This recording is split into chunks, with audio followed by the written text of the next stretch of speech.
سلامكم حبايبي، كنتمنى تكونوا بخير على خير وبصحة جيدة. عقلتوا على هاد الشي كنت شريته واحد المرة وكنت بارطاجيته معكم في واحد الفلوق. ما عرفتش واش ديك الفيديو نزلته ولا ما نزلتش، المهم ما بقيتش عاقلة. حبايبي، دوزت تقريبا شهر وانا تسوعلة، ما خليت دوايات، ما خليت ما عملت.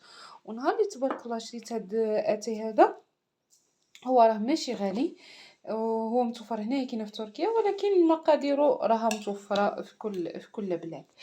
فحبايبي ملي شريته كنقول واش هذا هو اللي جاني من الداخل ديالو. انا نوريكم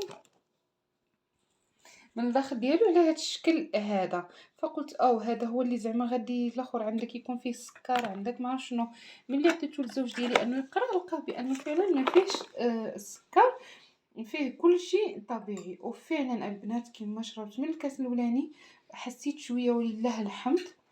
بغد ليه صافي جيت تبعت، وقف لي داك الحرقه اللي كانت عندي في الصدر، في صدري، داك الكحبه اللي كتخرج ناشفه. والله العظيم الا دقه بطله. وما اكتفيتش انا، عطيت عاوتاني لواحد صديقه ديالي وحده اخرى، حتى هي نفس النتيجه ولله الحمد. هو كيف ما كتشوفوا هادو هما المقادير ديالهم، انا نقربوا لكم. ففيه كيما كتشوفوا سكينجبير، القرفه، الكوزه، الخرقوم البلدي.